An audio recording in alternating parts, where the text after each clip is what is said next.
ये जाते क्यों हैं, क्या है उस जगह? ये शिक्षा के दरवाजे स्कूल में जाए, कॉलेजेस में जाए, और जहाँ हवाई जहाज चलाने की सोचे और चांद तारे गिनने चले जाए कि चांद की दूरियां पृथ्वी से कितनी है। मंदिरों में बच्चों का विकास नहीं होगा, और मैं तो कहती सही है, इनको जाने नहीं देंगे तभी इनका होश आ जाएगा।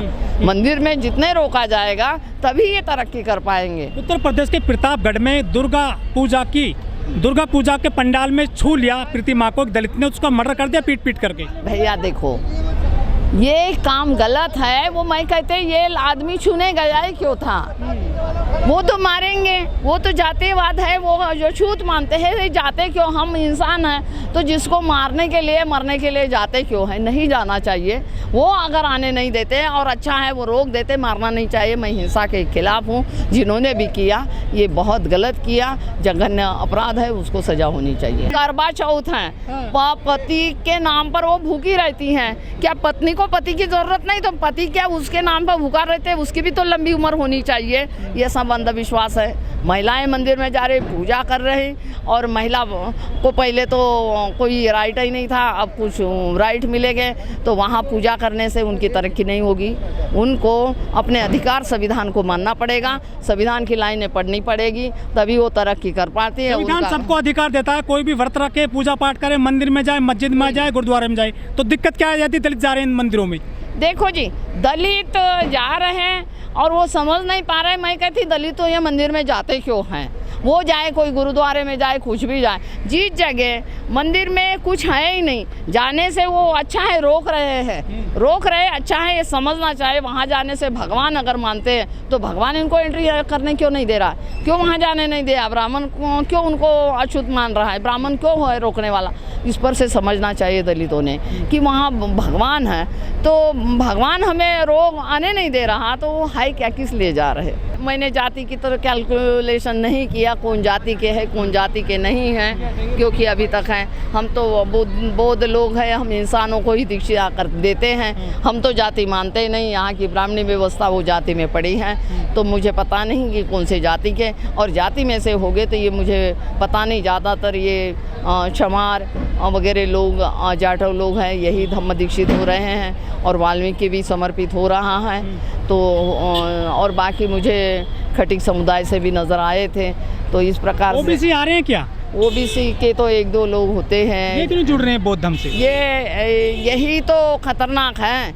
आज जो अत्याचार होता है इनके पुरखों के लिए यही खतरनाक बने हैं कि इनके पुरखों की व्यवस्था पर दूसरों ने शासन करना और एक करना चालू कर दिया, और ये लोग उनको समझ नहीं रहे और इनको समझने नहीं दे रहे हैं, क्योंकि जात जात में बांटा है। तुम ऊपर है जी, तुम्हें छू सकते हैं और उनको छू नहीं सकते। लेकिन ओबीसी को भी तो शूद्र बोला गया है। शूद्र है, शूद्र माना है। जो मेहनत करता उसको शूद्र, श्रमण संस्कृति थी उसको इन्होंने शूद्र माना है। जो ब्राह्मण संस्कृति थी, बलि देने की परंपरा ने उन्होंने ऊपर रखा है। यही है कि जो मेहनत करेगा, मंदिर बनाएगा तो वो शूद्र होगा, मंदिर मूर्ति बनाएगा वो शूद्र होगा, मूर्ति स्थापित होगी। और ये बोलते हमने प्राण प्रतिष्ठा की, तो उनका राइट वहाँ होता है, शूद्रों को जाना बंद होता है। ये बिल्डिंगें बना रहे, जितने काम कर रहे हैं, रेल की पटरियाँ बिछा रहे, शूद्र ही तो कर रहे, कौन से जा रहे? तो सोचो, तो ये जात में से जात पैदा की है। जात जब तक ख़त्म नहीं होगी ये व्यवस्था भी वैसी रहेगी। और बौद्ध धर्म के दीक्षित होने के बाद कम से कम इसमें अत्याचार कम हो जाएंगे, और ये लोग समझ जाएंगे, शिक्षित होंगे और धर्म को जानेंगे। जब अंधविश्वासी नहीं रहेंगे तो ये सब बातों से दूरी है।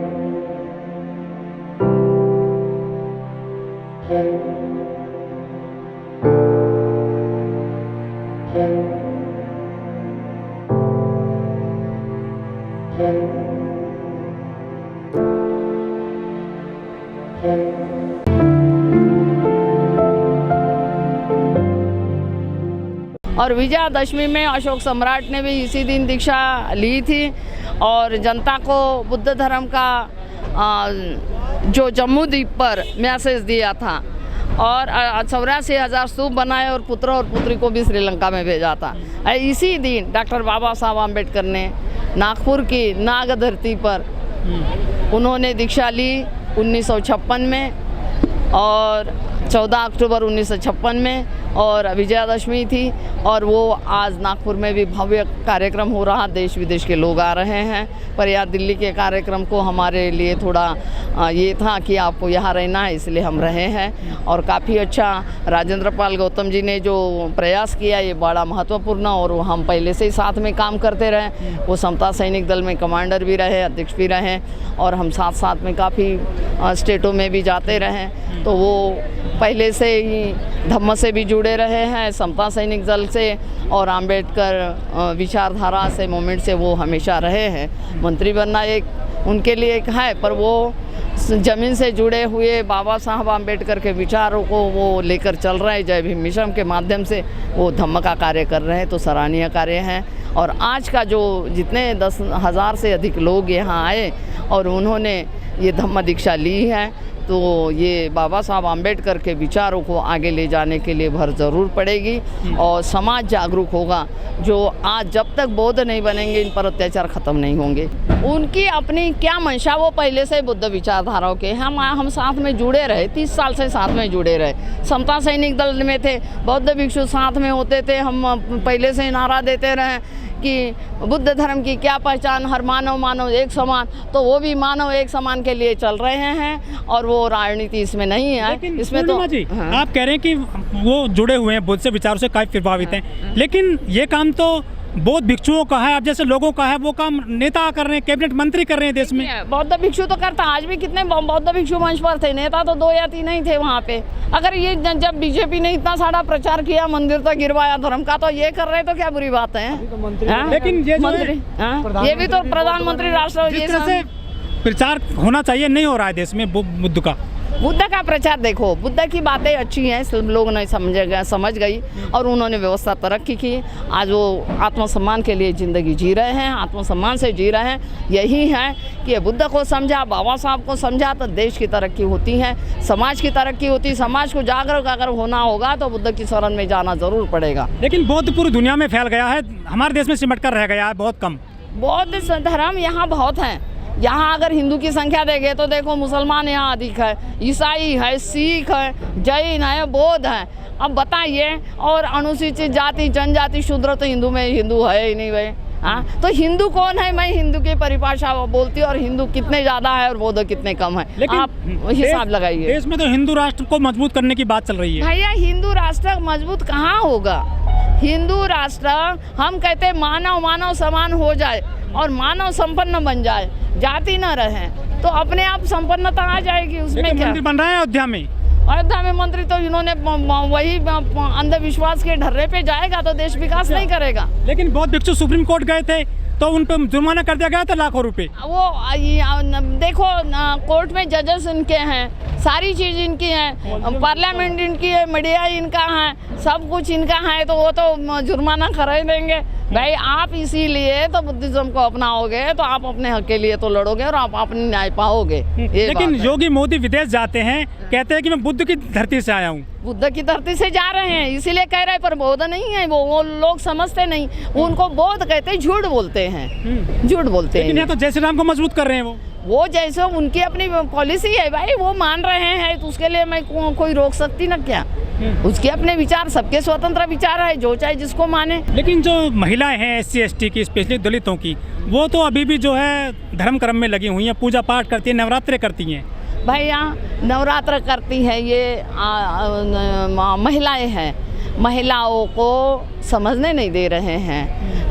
पुरुष जागरूक नहीं समझाओ जा करके उनको। भाई हम तो समझाने का काम रात दिन करते। एक दिन की दीक्षा से कितना असर पड़ेगा? जैसे कि बाबा साहब की जयंती पे एक दिन जाते हैं दलित बड़े पैमाने पर, फिर बाबा साहब को भूल जाते हैं बाकी दिनों में। नहीं, देखो बाबा साहब भूले होते, आज देश में बाबा साहब की मूर्तियाँ विदेश तक लगा कर नहीं आते, और जो ये पार्लियामेंट में भी जाते तो ये तरक्की है उनके लिए सारी व्यवस्था। आज समाज वो नहीं रहा कि वो भूलने वाला नहीं। भूलने वाला नहीं है। उनको जो तिथियां बनी है उस तिथियों पे जाते हैं, अपने घर में बाबा साहब के फोटोज़ रखी हुई है, बाबा साहब को अपना भगवान मानते हैं। ये लोग कहते हैं कि बाबा साहब को क्यों पूज रहे हो, गलत है। वो पति अगर वो करता है, व्रत रखता है तो पत्नी रखे, दोनों एक दूसरे के पूरक है।